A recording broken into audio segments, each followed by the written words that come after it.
Good morning, good afternoon, good evening sa mga dako ng mundo kayo naroon. Naway pakisamahan ninyo akong basahin ng Book of John chapter 5 verses 17 to 32. But before reading the verses, we'll just read the reminders of God written in Romans chapter 10. We'll read first the Book of John 13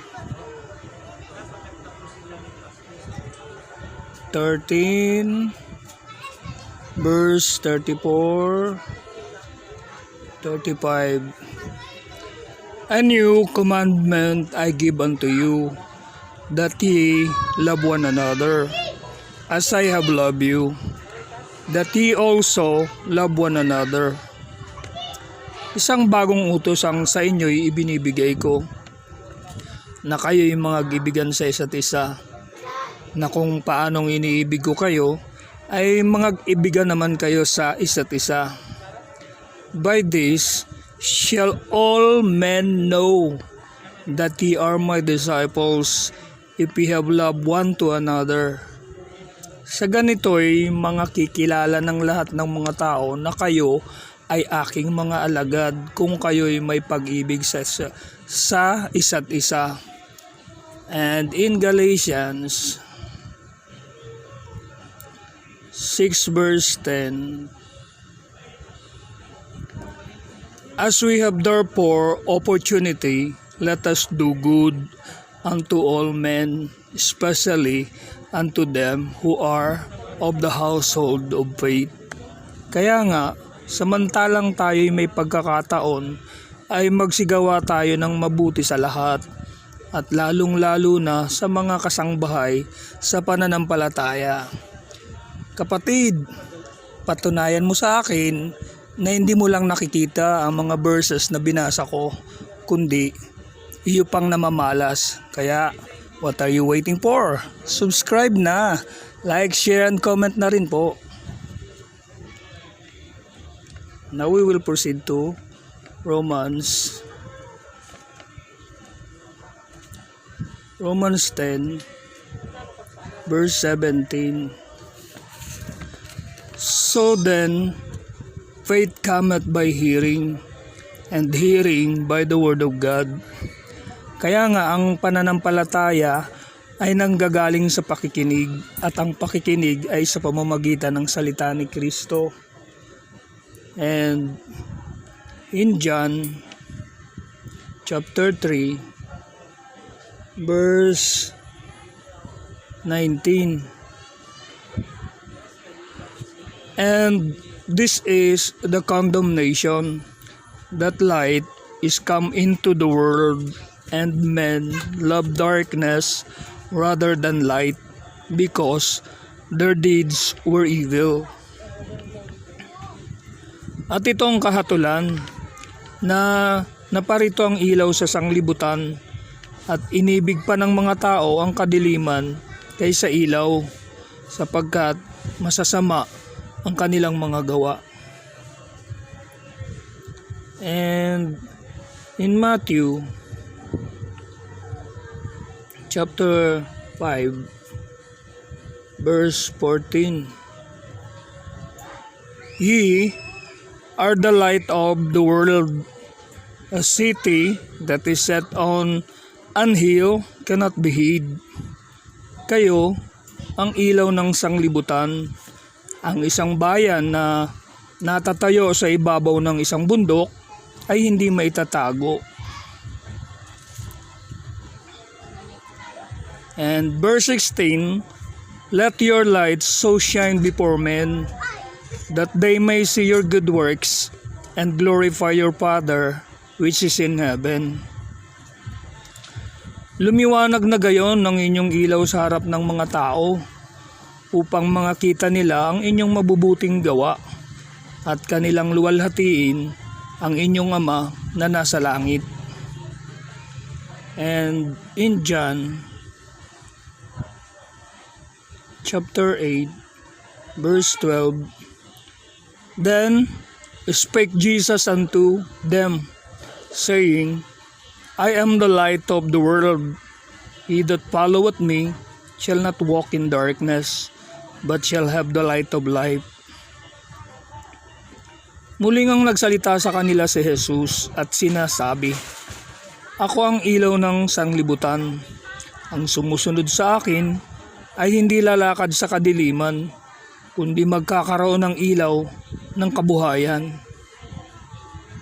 And in Proverbs, all that we are reading now is tungkol sa ilaw. Proverbs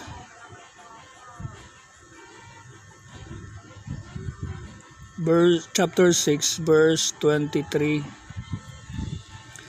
For the commandment is a lamp, and the law is light, and the reproofs of instruction are the way of life. Sapagkat ang utos ay tanglaw, at ang kautusan ay liwanag, at ang mga saway na turo ay daan ng buhay. And last but not the least, in 2 Timothy chapter 3 verse 15, And that from a child thou hast known the holy scriptures, which are able to make thee wise unto salvation through faith which is in Christ Jesus. At mula sa pagkasanggol ay iyong nalalaman ang mga banal na kasulatan na makapagpadunong sa iyo sa ikaliligtas sa pamamagitan ng pananampalataya kay Kristo Jesus. All scripture is given by inspiration of God and is profitable for doctrine, for reproof, for correction, for instruction in righteousness. Ang lahat ng mga kasulatan na kinasihan ng Diyos ay mapapakinabangan din naman sa pagtuturo, sa pagsansala, sa pagsaway, sa ikatututo na nasa katwiran, that the man of God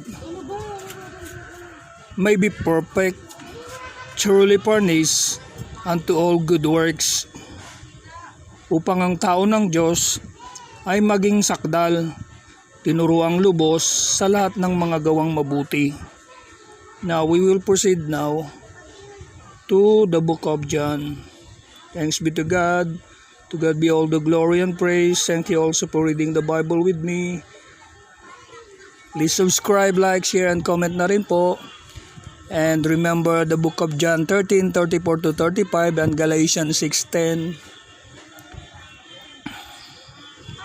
Hindi mo lang sana makita, kundi mamalas mo pa.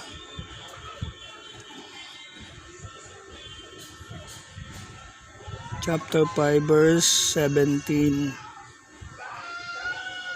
But Jesus answered them, My Father worketh hitherto, and I work.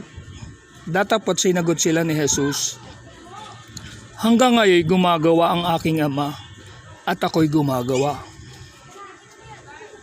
Therefore, the Jews sought the more to kill him, because he not only had broken the Sabbath, but said also that God was his Father, making himself equal with God.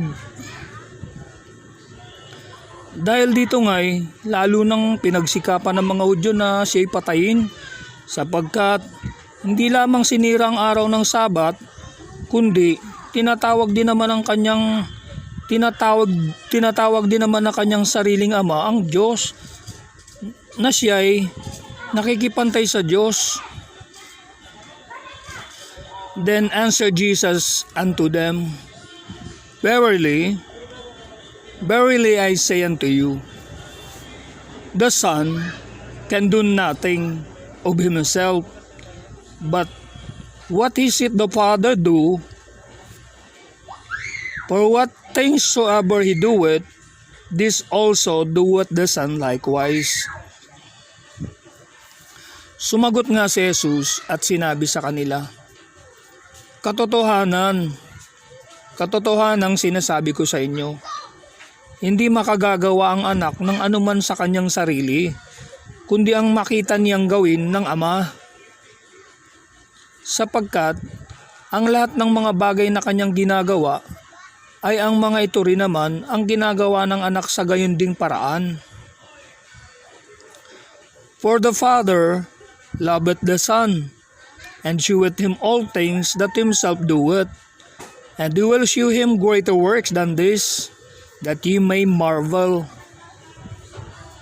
Sapagkat sinisinta ng Ama ang anak, at sa kanya'y ipinakikita ang lahat ng mga bagay na kanyang ginagawa, at lalong dakilang mga gawa kaysa sa mga ito ang sa kanya'y ipakikita niya, upang kayo'y magsipanggilalas.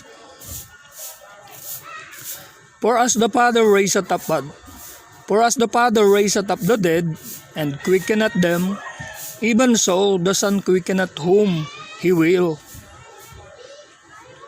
Sapagkat kung paanong ibinabangon ng Ama ang mga patay at sila'y binubuhay, gayon din naman binubuhay ng Anak ang kanyang mga ibigin. For the Father judgeth no man, but hath committed all judgment unto the Son. Sapagkat ang Ama'y hindi humahatol sa kanino mang tao, kundi ipinagkaloob niya sa Anak ang buong paghatol. That all men should honor the Son, even as they honor the Father. He that honoreth not the Son, honoreth not the Father which hath sent him.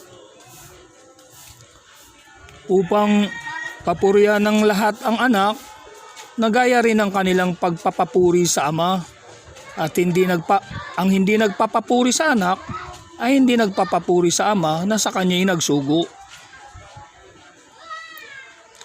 Verily, verily I say unto you, he that heareth my word, and believeth on him that sent me, hath everlasting life, and shall not come into condemnation, but is passed from death unto life.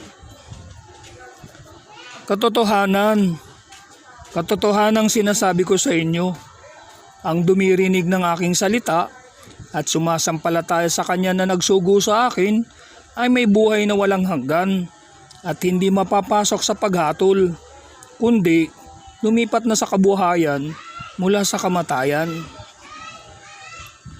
Verily, verily I say unto you, the hour is coming, and now is, when the dead shall hear the voice of the Son of God, and they that hear shall live.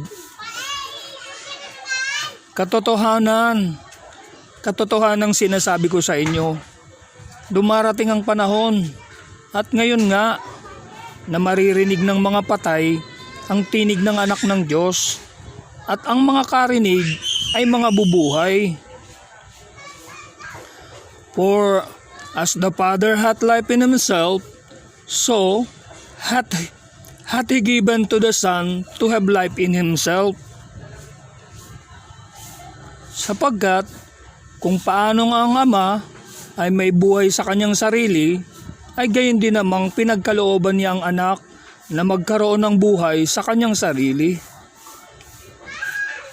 And hath given him authority to execute judgment also, because he is the Son of Man. At binigyan niya siya ng kapamahalaang makahatol, sapagkat siya'y anak ng tao. Marvel not at this, for the hour is coming, in the which all that are in the graves shall hear his voice. Huwag ninyong ipanggilalas ito, sapagkat dumarating ang oras na ang lahat ng nangasalibingan ay makaririnig ng kanyang tinig, and shall come forth they that have done good unto the resurrection of life, and they that have done evil unto the resurrection of damnation. At magsisilabas ang mga nagsigawa ng mabuti ay sa pagkabuhay na maguli sa buhay, at ang mga nagsigawa ng masama ay sa pagkabuhay na maguli sa paghatol. I can of mine own self do nothing. As I hear, I judge, And my judgment is just because I seek not mine own will, but the will of the Father which hath sent me. Hindi ako makagagawa ng anuman sa aking sarili. Humahatol ako ayon sa aking naririnig. At ang paghatol ko'y matuwid sapagkat hindi ko pinaghahanap ang aking sariling kalooban, kundi ang kalooban niya ang nagsugo sa akin. If I bear witness of myself, my witness is not true. Kung ako'y nagpapatotoo sa aking sarili, ang patotoo ko ay hindi katotohanan. There is another that beareth witness of me, and I know that the witness which he witnesseth of me is true. Ibang nagpapatotoo sa akin at talastas ko na ang patotoong isinasaksi niya sa akin ay totoo. Thanks be to God be all the glory and praise. Thank you also for reading the Bible with me. Please subscribe, like, share, and comment na rin po. May God bless you more and good day po.